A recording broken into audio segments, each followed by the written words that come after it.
Hello दोस्तों, कैसे हैं आप सब। मेरा नाम दीपक है और मैं आप सबका स्वागत करता हूं मेरे चैनल आपका एचआर कंसल्टेंट में। दोस्तों, आज हम लोग बहुत ही इंपॉर्टेंट टॉपिक के बारे में बात करने वाले हैं और उस टॉपिक का नाम है टीडीएस डिडक्शन। तो आज हम लोग जानेंगे बेसिकली टीडीएस डिडक्शन क्या होता है, किस प्रकार से इसको जो है डिडक्ट किया जाता है और सैलरी से क्यों इसको डिडक्ट किया जाता है। तो ये पूरा डिटेल हम लोग जानेंगे दोस्तों। ये वीडियो सभी के लिए है जो लोग टीडीएस के बारे में जानना चाहते हैं, जो लोग सैलरीड एम्प्लॉयड हैं। तो प्लीज बने रहिएगा, जानने के लिए बहुत कुछ है दोस्तों। चलिए शुरू करते हैं। दोस्तों, इस स्लाइड में हम लोग बात करेंगे कि टीडीएस डिडक्शन का मतलब क्या होता है या मीनिंग क्या होता है। सबसे पहले जब हम लोग जान लेते हैं कि टीडीएस का फुल फॉर्म क्या होता है, तो टीडीएस का जो फुल फॉर्म होता है वो है टैक्स डिडक्टेड एट सोर्स। और इसका मीनिंग क्या होता है, तो जो भी आप लोगों को सैलरी मिलती है ना, जिस भी कंपनी में आप लोग जाते हैं, तो जो भी आप लोगों को सैलरी मिलती है वो टैक्स डिडक्ट करके मिलती है। तो जो भी टैक्स डिडक्ट होता है ना आपकी सैलरी से, उसको हम बेसिकली टीडीएस डिडक्शन बोलते हैं। होप आप लोगों को समझ आ गया होगा। TDS deduction is the process of deducting tax at the time of payment or credit to the account of the payee। यहां पेई कौन है? पेई एम्प्लॉय है। जब भी आपके अकाउंट में क्रेडिट करने से पहले जो भी टैक्स डिडक्ट किया जाता है कंपनी की तरफ से, उसको हम टीडीएस बोलते हैं। अब this means that a certain percentage of payment is deducted by the company and deposited with the government on behalf of the employee towards the employee's tax liability. कहने का मतलब है कि जो भी टैक्स लायबिलिटी एक एम्प्लॉय की बनती है वो कंपनी क्या करती है, कंपनी गवर्नमेंट को जमा करा देती है। तो जो भी आपको सैलरी मिल रही होगी वहां से टैक्स डिडक्ट करती कंपनी, जिसको हम टीडीएस बोलते हैं। और वो जितना भी आप टैक्स के लिमिट के अंदर आते हैं उतना ही टैक्स आपका डिडक्ट होता है और वो टैक्स जो है जाके कंपनी आपके बिहाफ में गवर्नमेंट को जमा कर देती है। अब TDS is applicable in various financial transaction. अलग अलग फाइनेंशियल ट्रांजैक्शंस में जो है टीडीएस एप्लीकेबल होता है। सबसे पहले ये सैलरी में एप्लीकेबल होता है, जो कि सारे इंप्लॉयज देखते हैं, उनकी सैलरी से जो है टीडीएस डिडक्ट किया ही जाता है। देन इंटरेस्ट पे टीडीएस लगता है, कमीशंस पे टीडीएस लगता है, रेंट पे भी टीडीएस लगता है दोस्तों, और प्रोफेशनल फीस वगैरह पे भी टीडीएस लगता है। देखिए टीडीएस जो है एक प्राइमरी सोर्स ऑफ इनकम होता है गवर्नमेंट का, और ये हर जगह एप्लीकेबल होता है।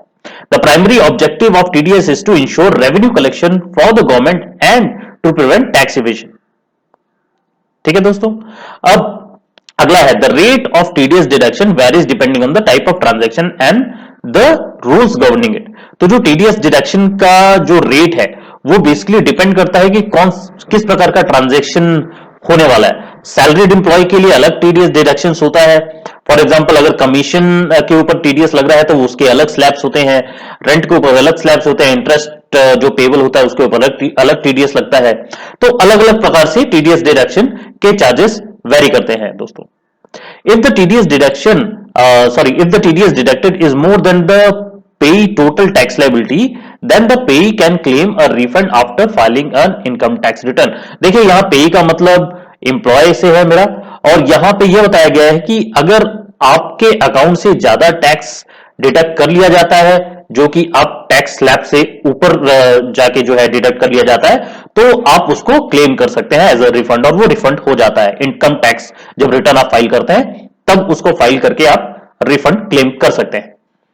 तो होप आप लोगों को टैक्स डिडक्शन क्या हुआ है उसके बारे में समझ में आ गया होगा दोस्तों। तो दोस्तों इस स्लाइड में हम लोग जानेंगे कि टीडीएस डिडक्शन प्रोसेस, सैलरी जिसमें इन्वॉल्व होती है उसका प्रॉपर प्रोसेस क्या होता है। तो सबसे पहले जो है कैलकुलेशन ऑफ ग्रॉस सैलरी। सबसे पहले ग्रॉस सैलरी का कैलकुलेशन होता है। तो जो फर्स्ट स्टेप होता है is to calculate gross salary of the employee which includes basic salary, allowances, bonus and other benefits. जो भी उसके बेनिफिट्स हैं वो सारी चीज मिला के जो है उसकी ग्रॉस सैलरी कैलकुलेट की जाती है। सबसे पहला काम होता है जो कि एचआर करते हैं। Then deduction of exemption and the deductions. ठीक है, तो जो अगला स्टेप्स होता है टीडीएस डिडक्शन प्रोसेस का, वो यह है कि जो भी एक्सेप्शंस हैं और जो भी डिडक्शंस है, जैसे कि एचआरए हो गया, लीव ट्रैवल अलाउंस हो गया, स्टैंडर्ड डिडक्शंस हो गया, और जो भी डिडक्शन जो कि एटीसी के तहत आते हैं वो ग्रॉस सैलरी से काट लिए जाते हैं, ताकि उनके पास एक टैक्सेबल इनकम आ जाए कि क्या टैक्सेबल इनकम बनेगी। होप आप लोगों को पहले दो पॉइंट समझ में आएंगे। पहले पॉइंट में उनकी ग्रॉस सैलरी निकाली जाती है, जिसमें बेसिक सैलरी, अलाउंस, बोनस वगैरह बेनिफिट वगैरह डाल के ग्रॉस सैलरी निकालते हैं। सेकंड में जितने भी एक्सेप्शंस हैं उनको डाल के साथ में डिडक्शंस को इंक्लूड करके, चाहे वो एचआरए हो, लीव ट्रैवल अलाउंस हो जिसको हम एलटीए बोलते हैं, स्टैंडर्ड डिडक्शंस हो गया, डिडक्शन जो कि एटीसी के तहत आते हैं, वो सारे डाल के जो है ग्रॉस सैलरी से एक टैक्सेबल इनकम बना ली जाती है दोस्तों। देन अगला आता है डिटर्मिनेशन ऑफ टीडीएस रेट। यहां पे टीडीएस रेट का काम आता है। तो यहां पे डिटरमाइन किया जाता है कि टीडीएस रेट कितना लग रहा है एम्प्लॉय के रोल के हिसाब से, ठीक है। Determines the TDS rate applicable to the employee based on the taxable income and the employee tax slab. तो जो भी फॉर एग्जांपल मैं अगले स्लाइड में आप लोगों को बताऊंगा किस किस प्रकार से जो है रेट लगते हैं टीडीएस के, ठीक है। तो यहां पे बस आप इतना जान लीजिए कि यहां पे डिटरमाइन किया जाता है रेट। फॉर एग्जांपल कोई पर्सन जिसकी सैलरी जो है 3 लाख के आसपास है, तो उसका जो है टैक्स स्लैब में वो 5% के आसपास जाता है, तो वो यहां पे लगाया जाता है। देन अगला आता है deduction of the TDS. The employee deducts TDS from the employee salary based on the TDS rate applicable to the employee. The TDS is deducted on monthly basis.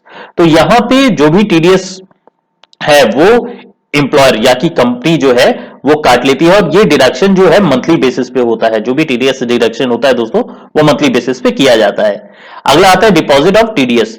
जो एम्प्लॉयर है या जो की कंपनी है वो टीडीएस अमाउंट को government को जमा कर देती है विद प्रेस्क्राइब ड्यू डेट। जो ड्यू डेट होता है उससे पहले वो टीडीएस अमाउंट को जमा करना होता है, तो वो कंपनी कर देती है। लास्ट में क्या होता है, इश्यूएंस ऑफ फॉर्म 16। जो फॉर्म 16 है वो इश्यू किया जाता है। So at the end of the financial year the employer, जो एम्प्लॉयर या फिर company issue form 16 to the employee which shows the total salary paid to the employee, the TDS deduction and the other relevant details. The employee can use this form while filing their income tax return. तो जो form 16 मिलता है वो आपको मिलता है जब end of financial year होता है, तब जो कंपनी है वो आपको फॉर्म 16 देती है, और उसके बिहाफ पे जो है आप इनकम टैक्स रिटर्न भी आगे जाके फाइल कर सकते हैं दोस्तों।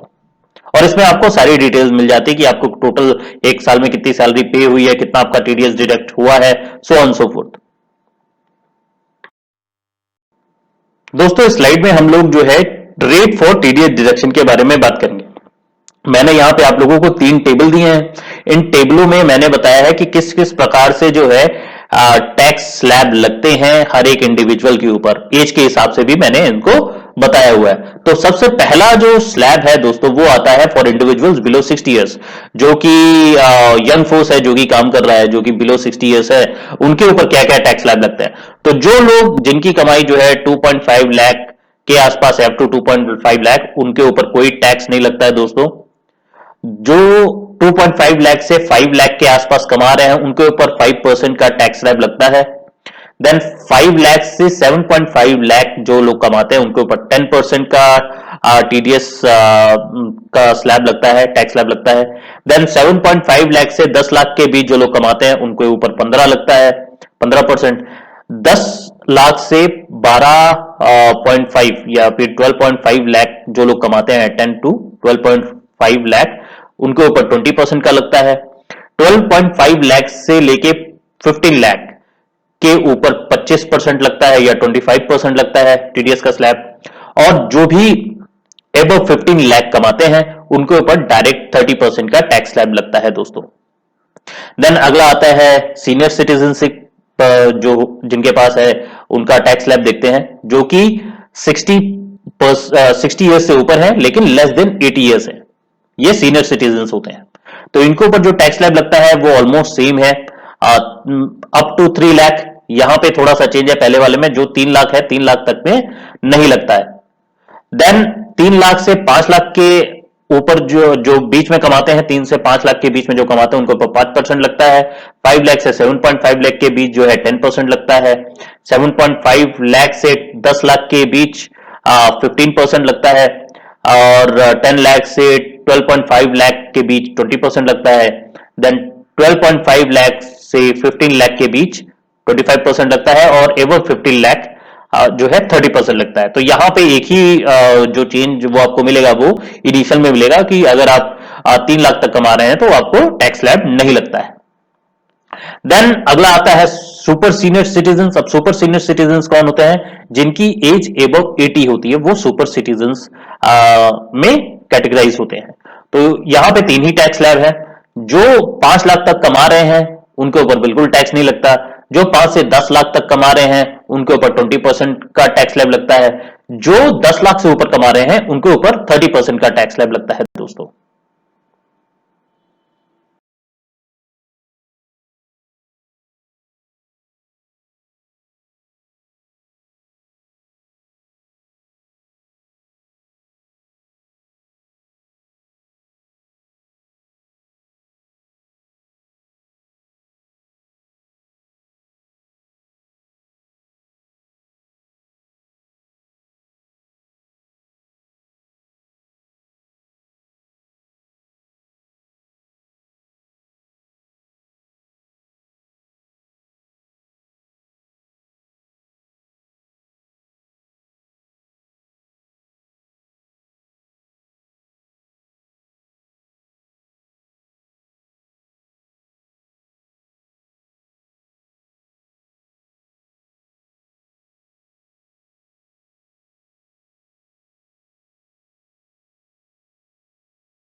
दोस्तों आशा करता हूं कि आज का वीडियो आप लोगों को पसंद आया होगा। अगर पसंद आया है तो अपने ज्यादा से ज्यादा दोस्तों के साथ शेयर कीजिएगा और सब्सक्राइब करना मत भूलिएगा दोस्तों।